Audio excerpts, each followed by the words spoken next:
Mi peque se ha caído y ahora me siento la peor madre, el peor padre del mundo. Pues bienvenidos al club, porque existen dos tipos de familia, a los que se les ha caído el peque y a los que se les va a caer.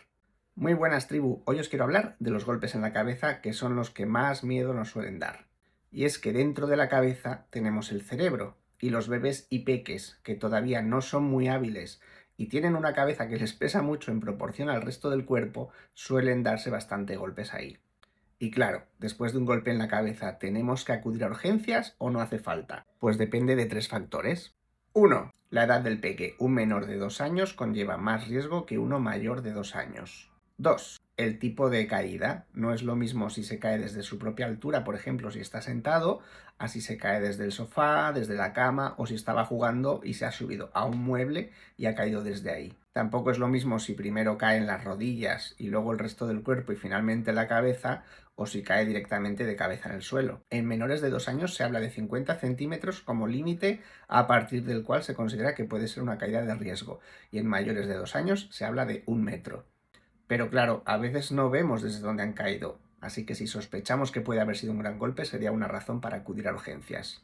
Tercero, los síntomas que se produzcan después de la caída. Si notamos una herida abierta que sangra bastante, obviamente acudiremos a urgencias por si necesita algún tipo de sutura. Si notamos alguna deformidad en la cabeza, habrá que acudir también, pues podría haber una fractura en el cráneo.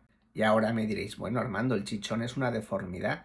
A lo que os respondo, sí, pero es una deformidad que suele aparecer un rato después. Y no suele ser necesario acudir a urgencias por un chichón a menos que se haya dado alguna de las situaciones, alguno de los factores que acabo de comentar. También habría que acudir si notamos un gran hematoma, si notamos irritabilidad o llanto persistente, vómitos, tendencia al sueño o alteraciones del comportamiento. Me explico, es normal que llore y que esté irritable por el golpe y por el susto, pero deberíamos ir viendo que poco a poco se va calmando. Si esto no sucede, podría ser un signo de alarma.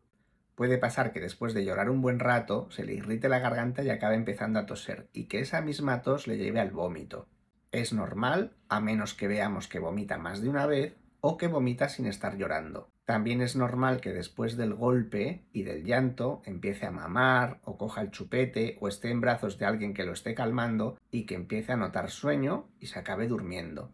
Esto no debería preocuparnos a menos que lo veamos como adormilado de una manera no natural, como que va a perder el conocimiento. Y no sería tampoco normal y habría que acudir a urgencias si vemos que hace cosas que no consideramos normales, si tiene un comportamiento que no sentimos natural en él o en ella. Si nada de esto se cumple, podemos dejar al peque en casa y entonces hay que esperar 24 horas para quedarnos finalmente tranquilos. En esas 24 horas tenemos que observar que no pierda el conocimiento, no convulsione, no manifieste ninguna alteración de la vista, no sangre ni por la nariz ni por los oídos, no sea difícil despertarle. Se suele decir que después de un golpe no hay que dejar que el peque o la persona se quede dormida.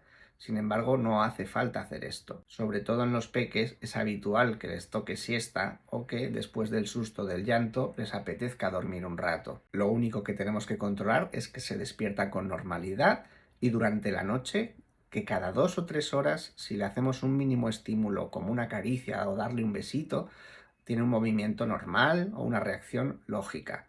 De hecho, no hace falta ni despertarlos, simplemente observar esa reacción que comento. Si tu peque se va despertando de manera frecuente, como hace siempre, o quizá un poco más, para comer, para ver que estás cerca, para abrazarte, ya no tendrías que hacer nada más. El mismo bebé, tu mismo peque, ya te está mostrando que tiene un comportamiento normal.